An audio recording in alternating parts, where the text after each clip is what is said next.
Well, Worship Center, we are so glad that you're here clicking on this video. This is our Wednesday update, and like on a typical Wednesday, I get an opportunity to talk with Lynn, one of our local counselors.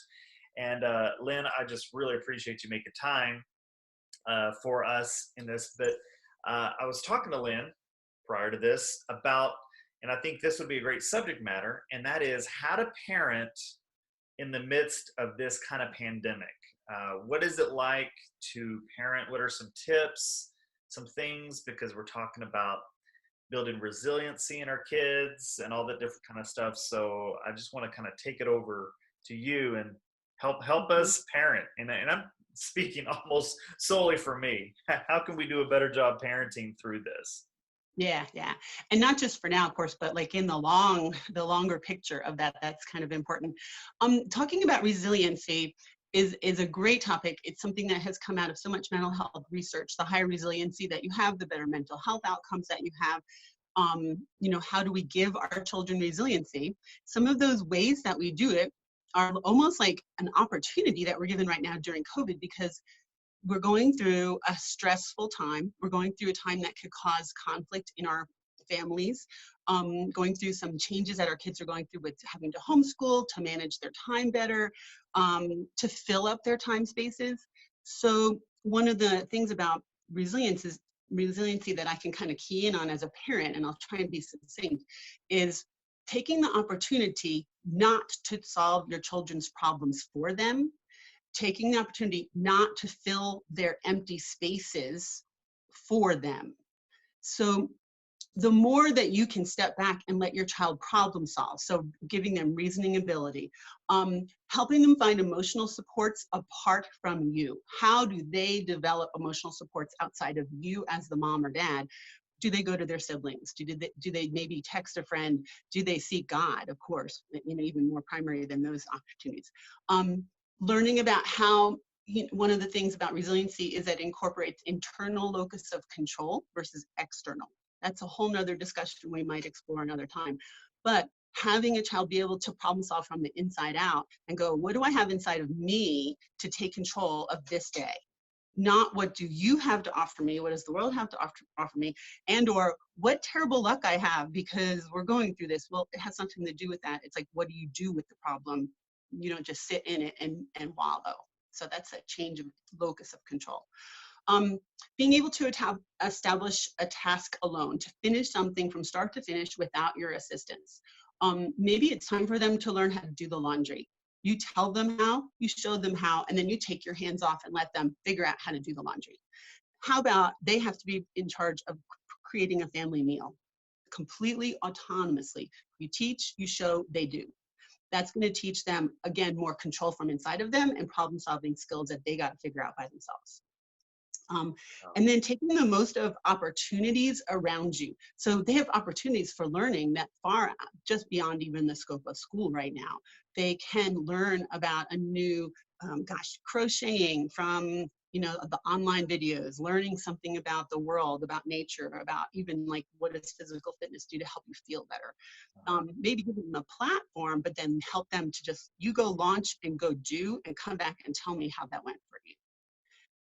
And then finally, one of the skills about building resiliency is learning how to be highly, being sociable to others using kindness. Okay, so if you want to have an opportunity come your way, you need to be able to reach out to someone who can offer that to you. In order to get something back, you have to be able to be like peaceable, comfortable to be with, positive, not negative, interactive in a friendly kind of way. And that's one of those research-based skills that helps people create relationships. You can't be closed, limited in the way that you interact with people. You have to almost like be Christ-like, because you have to be, being a Christ-like person is going to help you encourage opportunities to have relationships. So helping your kids learn traits to be Christ-like, kind, open, those sorts of things. Wow. Great tips. And this kind of flies in the face of us as parents that feel like we just want to protect our kids. We want to do everything for our kids. That's where they came up with that term, helicopter parenting. Mhm. And I get it. I completely get it. I don't want to send my kids to ride a bicycle without a helmet, Mhm. and there's wisdom in that. But at the same sense, there's the struggle of, have we padded everything around our kids so much that now we're shocked and trying to figure out why our kids give up so easily. And Mhm. we're not really preparing them for the world. We're Yeah. raising kids, but we're not raising adults. And we really, as parents, we really want to raise adults. We don't want to raise kids, but Exactly. unfortunately, we're just raising kids. And then we Mhm. wonder when they get to college and they give up because English 101 was very difficult and they Mhm. just drop the class, then we're wondering what went wrong. And so Yeah. resiliency starts now, is what you're saying. Yeah, absolutely. And one of the things that you could also look at is like we live in an age of great affluence. And if Right. we can kind of look at, we're also in this small age becoming less affluent. We have less opportunities to even to like throw our kids all the things that they want and they need and all the bonus stuff. And so if we want to create resiliency, we actually have to remove that desire to just give our kids what they need, want, and give them all the things, like, because God doesn't treat us like that. God gives us resiliency as his children by creating or allowing circumstances that cause us to do all the things that we just talked about that children need to learn. So by default, our COVID crisis right now is God building resiliency in us. He certainly didn't cause it, but he's allowing us to go through it just the way we allow our kids to go through their tough things, and don't save them from them. Right. And it's exactly right. And when you chart back your spiritual journey, there's peaks and valleys, right? I mean, Mhm. you grow, you can grow in both, but there is the valleys in our life, and it's the valleys that we learn grit, we learn, perseverance. There's something about that perseverance, that struggle, that has to be a part of our spiritual journey. That And in fact, I don't want to just blame the next generation. I think as a people, we're becoming less resilient because everything is now become so easy for us. Yeah. Literally on my phone, I hit a button and I can have a pizza in 25 minutes.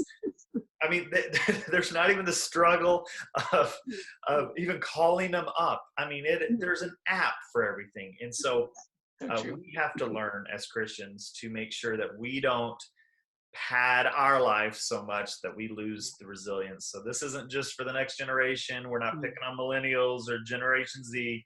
This is for all of us, that we need to learn to grow a little bit more resiliency. Definitely. So, Yeah. well, Lynn, Hard work thank produces better hearts. Right. Thank you so much for this. I was taking a ton of notes, and I think this is Mhm. some great stuff as parents. That this is, I mean, like with any situation, you can look at it negatively or positively, and just your Mhm. outlook can change.